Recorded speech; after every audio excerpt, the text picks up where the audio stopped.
All right, Shalom.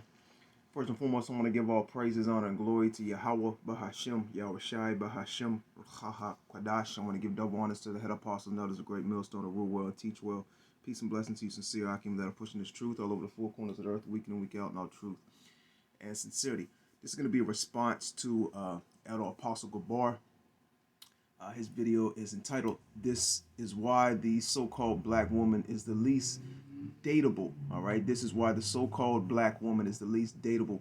Watch, subscribe, and be edified. I'll leave the link in the description box as well. Okay, and I want to go into this particular article. This is from AnnianJusticeMag.com. It says, "Black woman voted most undesirable women to date." Let's read it again. "Black woman voted most undesirable women to date. What a mistake." Okay. Now let's go into this article, because, and this is facts, this is statistics, okay? When you look up these statistics, concerning race and, race concerning single women with children as well, all right? And also the polls that were taken, by men, okay, of different races concerning so-called race of woman, and the so-called black woman was deemed the least desirable out of all the races, okay? And there's many reasons why, which we'll get into later on in this video.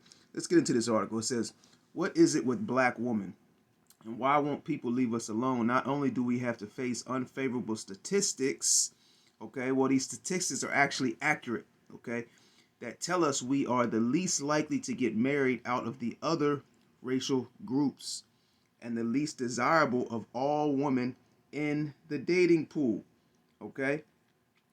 Well, you so-called black women on a majority standpoint are the least desirable for many reasons. And we could go on and on and on for days, for weeks, for months, for years about why you are the least desirable. Well, we're just going to touch a couple points, okay, that are factual, all right, concerning you so-called black women and why you're the least desirable, all right? Let's keep reading on. It says, "But there is also the fact that black women outnumber black men as a result of mass incarceration. A 2015 study showed 54% of black children grow up in a single-parent homes compared to 20% of Caucasian kids due to unemployment and incarceration of black women, thereby making the black men that are marriageable significantly less." Okay? Well, not only do the so-called black men,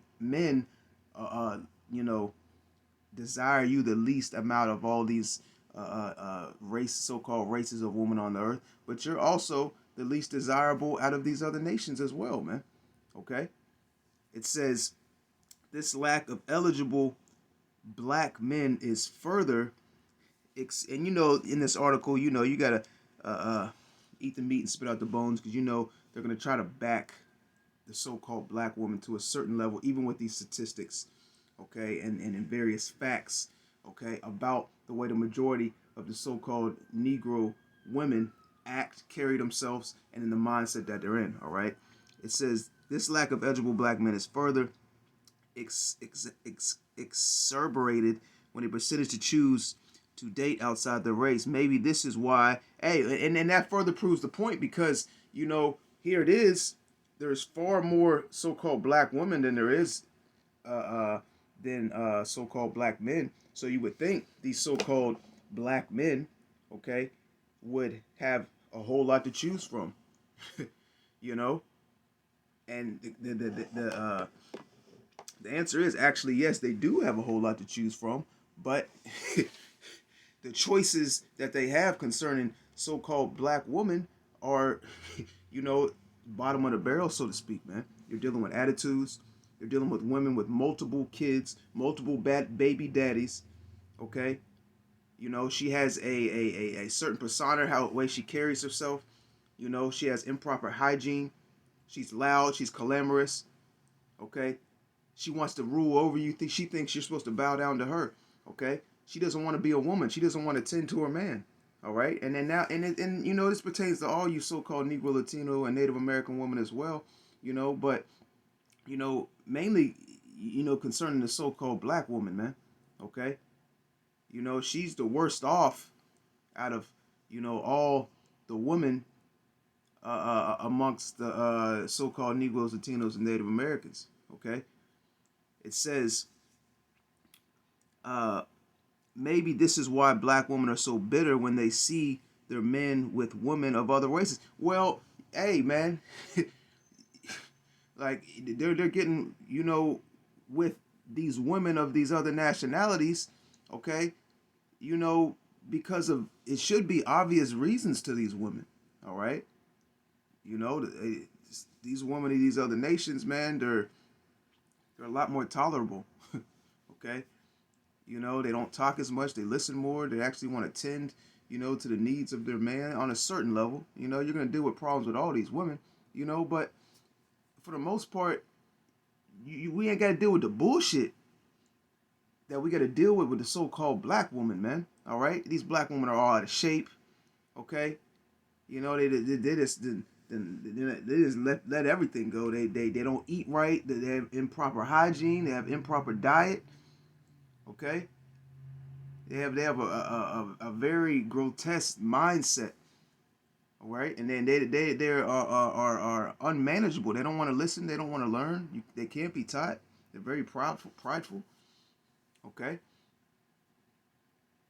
it says it says black women are so bitter when they see their men with women of other races, white women in particular. It could be that simple to reduce their anger to more jealousy, or is there a greater force at play? It says the strong, aggressive black woman narrative. Well, let's get a scripture real quick. And these women pride themselves on being strong and aggressive. Okay. Matter of fact, real quick, let's get the definition of aggressive. Because these, the majority of these so-called black women pride themselves on being bold, being aggressive. All right, being masculine. All right, what it boils down to. Okay, it's the definition of aggressive. Uh, it says ready or likely to attack or confront. Hey, these women, man, they're very likely to attack you. You know, you're very likely to get involved in a verbal altercation with the so-called black woman. She's very likely to try to attack you, even though her being a woman, she's so overmasculated by various different things, that are pushed into society. She thinks that she can actually stand her ground against a grown man, right? That's how delusional, all right, the majority of these women are, especially the so-called black woman. It says hostile, belligerent, okay? These are similar words, violent, confrontational, all right? So along with aggressive means, confrontational. And the so-called black woman is the most confrontational woman out of all these nations, all right? It says, uh, continuing on, it says, let's see, offensive, okay? It says, pursuing one's aims and interests forcefully, okay? Sometimes unduly so, assertive, forceful, okay? And that's what these women do. And these women are trying to achieve what? They're trying to chase that ladder of success. They're trying to fit in with society, and what society says is okay and looks good and it's okay for you so-called black women, okay? And society really tends to these women and gives them a pat on the back, okay? These women put on a whole lot of makeup. They put on these wigs and these weaves, all right? And which that makeup and all that stuff, changing their image, it's all witchcraft, man. Okay, that's all witchcraft, and they expect you to accept them the way they are. Okay, which is it's just ridiculous. Okay, let's get that precept real quick. I think it's in Sirach 22nd chapter. Real quick, hold on. I think it's Sirach. Yeah, Sirach 22. Let's get that real quick. Okay, because these women pride themselves on being bold, and that's what men don't want. That, man, men don't want no bold, aggressive, loud, clamorous, okay, outspoken women. As simple as that. And you know, and men don't buck up against what a woman want. But as soon as a man voices his thoughts, opinions, and reasons why he wants a certain particular woman, all right, and for a woman to act a certain type of way, it's a big problem amongst these women. Okay, this is Sirach, the 22nd chapter, and let's go down to verse 5. Sirach 22 and 5, it says, "She that is bold dishonoreth both her father and her husband." And you know, bold goes hand in hand with being aggressive, okay, like we went into in the definition. It says, once again, in Sirach 22 and 5, "She that is bold dishonoreth both her father and her husband, both slocky, but they both shall despise her." Okay? No man wants no aggressive, loud. You get off of work, you get home, you gotta walk through the door and damn near get a shoe thrown at you. Okay? Or get you deal with yelling and screaming and hollering, fighting. Okay? You know, coming home to to things that should have been done around the house that haven't been done. Hey, a lot of these so-called black women's households is nothing but a catastrophe, man. When you go inside them and look around, especially if they have kids, you know, there's food laying all over the place, toys all over the place. Nothing's tended to. There's dirt. They don't vacuum. They don't clean. They don't cook. All right. Hey, hey, you know, hey, the majority of the so-called black women have a vendetta against the oven, the stove. Okay, you know, cooking, cleaning. All right. Let's continue on in this article. It says the strong, aggressive black woman narrative. It's funny how all the way across the Atlantic to where I was born and raised in Nigeria, the strong, aggressive black woman stereotype was sold to me via media and Hollywood as the true representation of all black American women. Okay, and you know, Esau had a heavy hand, has a heavy hand in a lot of the ways, or I should say, the mindset of, you know, the so-called black woman and these you know, other women concerning nationality, concerning even amongst the 12 tribes as well. Okay, the mindset that they're in. All right, even amongst these other nations, man.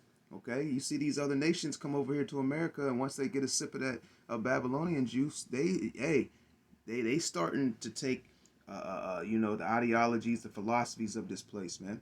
Okay, it says I was born and raised in Nigeria. The strong and you know are the Israelites. A lot of those Nigerians are Israelites. It says the strong, aggressive black woman stereotype was sold to me via media and Hollywood as a true representation of all black American women. And well, a lot of these so-called black women, you know, these what they see in Hollywood and the media, they actually gravitate to it, and they idolize that, and they want to be like these false leaders of Israel that they see on the TV that are strong, aggressive, and bold, and that particular narrative that is pushed upon them, they actually accept that, and they don't speak up against that. Okay, it says uh, these women had daddy issues and had babies, four different men from I guess we'll say four from different men. They were rude and sassy with sharp mouths. Yeah, and that's the nigga woman, man. She's rude. She's got she's got a very sharp mouth. Okay, the scriptures say she's what? She's loud. Let's get that real quick. Let's go over to come on, phone. Bear with me one moment. All right, let's go over to Proverbs 9 and 13 real quick. This is Proverbs chapter 9, verse 13. It says, "A foolish woman is clamorous. She is simple and knoweth nothing." Okay? You know, and the majority of these so-called black women are very clamorous, all right? And very simple. And I want to get the other one, the other precept as well, you know, because I'm actually looking for the other one to go along with that. All right, Let's see. Bear with me one moment. All right, let's go jump back a couple chapters to Proverbs chapter 7 and verse 11. Hey, 7-Eleven. Hey, is that not ironic? You know, and that's where the majority of these so-called black women shop at is 7-Eleven. That's where they eat at 7-Eleven. That's where they get food for their kids from. It's 7-Eleven. That's where you see them out there acting a fool at 7-Eleven. All right, inside and out. Okay. It says, this is Proverbs 7:11. It says, she is loud and stubborn. Hey, the majority of the so-called black women are very, very loud and stubborn. The so-called black woman is the loudest woman, all right, on the face of the earth. Okay, it says she is loud and stubborn. Her feet abide not in her house. Now is she without, now in the streets, and lieth in wait at every corner. Okay, and that's another reason, you know, the Israelite man, okay, does not desire you so-called black woman, and that's what one another reason why you're the least desirable out of all the women on the earth. Okay, these are statistics, these are facts, this is non-debatable.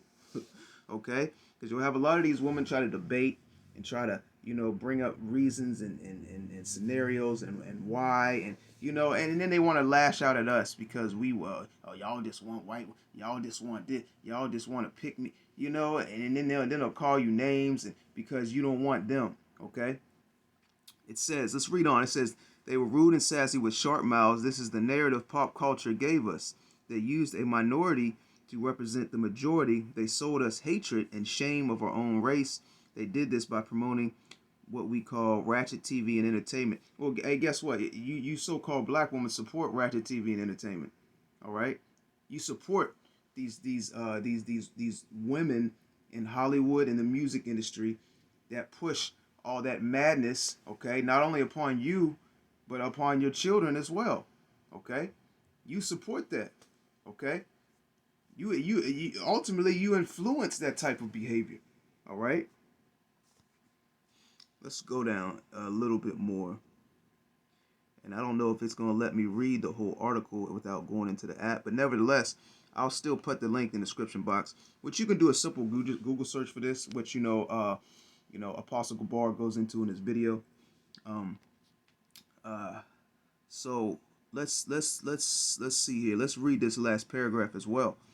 It says this gross misrepresentation has affected countless black women who got about their daily lives and whose characters are far from angry and aggressive.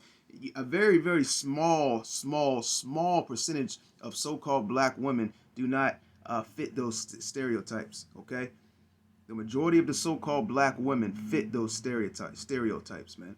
All right, they're very aggressive, they're very angry, they're very outspoken. Okay, and that's just some of the characteristics that, you know, men do not look for in a woman. Okay, let's get a scripture real quick. Let's go to 1 Corinthians chapter 11, and let's start from the top. It says, "Be ye followers of me, even as I also am it's like even as I also am of Yahushua Mashiach. No, now I praise you, brethren, that ye remember me in all things and keep the ordinances as I delivered them to you. But I would have you know that the head of every man is Yahushua Mashiach, and the head of the woman is the man, and the head of Yahushua Mashiach is Yahweh." See, the majority of the so-called Negro, Latino, and Native American women are not okay with the order that the Most High Yahweh has established. They're not okay with being under their man. All right? They're not okay with being submissive. They're completely the opposite. All right? They don't want to be submissive. They want a man to be submissive to them. Let's read that again. It says, "But I would have you know that the head of every man is Yahweh Shai, and the head of the woman is the man." Okay? Now let's get another precept. Okay? Because these women are supposed to be submissive, obedient to their husbands. Let's get that. You know, because when you go into that word woman, it means servant. You're supposed to be a servant to your man. All right? You know, you're not supposed to be a servant to the society, to the system. Okay? Or I should say, seeking to be a servant to the society, the system, you know, chasing the ladder of success, college degrees, being an internet sensation, all these things. All right. Let's go to Ephesians chapter 5, and let's go down to verse 21.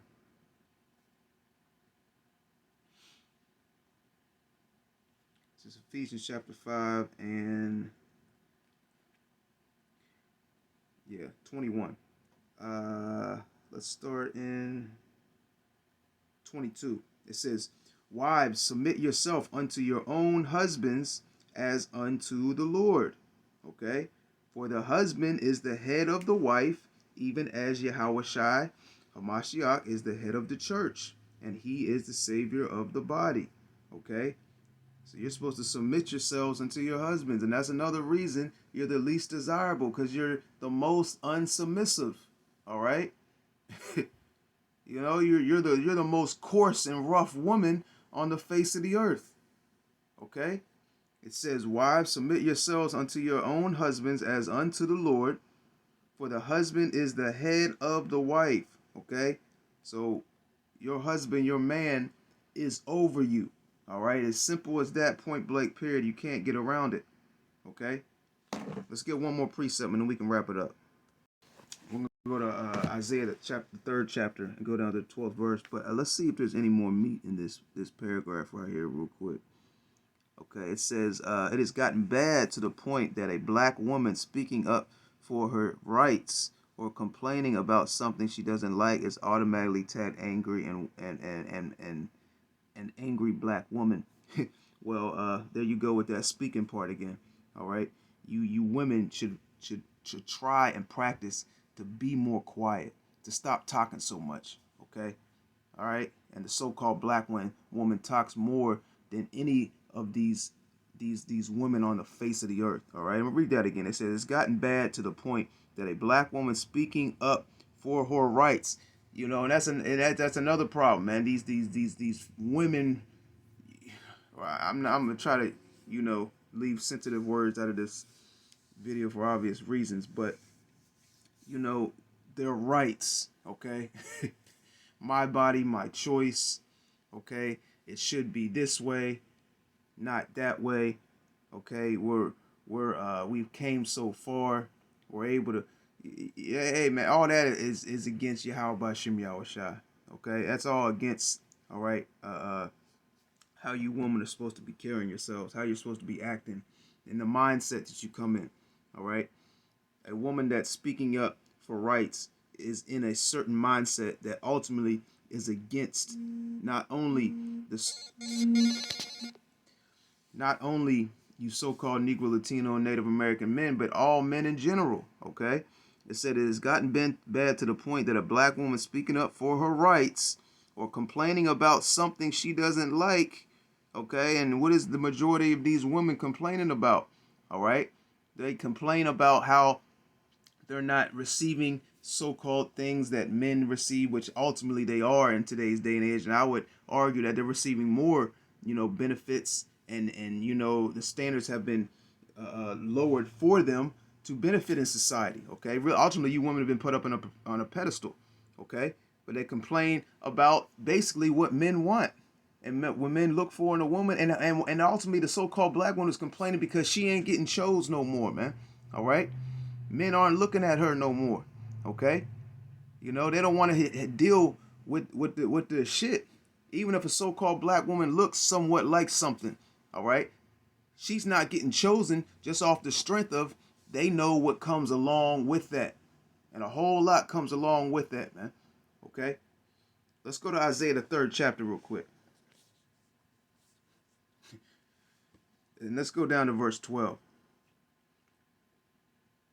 This is Isaiah 3 and 12. "As for my people, children are their oppressors, and women rule over them." Okay, and the powers that be, through their strategies, their tactics upon you so-called Negroes, Latinos, and Native Americans as a whole, they have basically lifted up the woman over the man.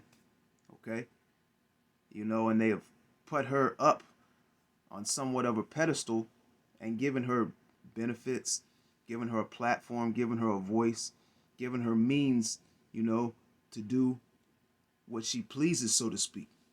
All right. And that's what she supports. All right. She supports ultimately the so-called white man and his ways, his philosophies, his doctrines. And that's who they really bow down to, man. That's who they really, the so-called black woman, she's not submissive to you, but you best believe she's submissive to Esau. You best believe the way she talks to you, the way she talks out in public, all right, that loud, all that talking, all that mouth, she ain't doing that at the workplace. She ain't doing that if she got a nice, a decent job, she's making some okay money. You know, she ain't talking to her boss like that. She ain't talking like that in the workplace, okay? You know, she might do that in her free spare time, but hey, when she's amongst a job, when she's amongst some Edomite managers and CEOs, hey, she's in order. She gets her, she straightens up, all right. She talks a different way, okay. She changes her mannerisms. She's on her best behavior, man. All right. Hey, man, there's a reason that the apostles and elders of Great Millstone tell you, you brothers, you know, that are in this wisdom, knowledge, and truth, to stay away from the so-called black woman, man. Okay, it's for your it's for your own good health. Hey, Lord willing, that was edifying. Like I said, I'm gonna put the link in the description box, you know, to this article. Lord willing, that was edifying. To the next time, shalom.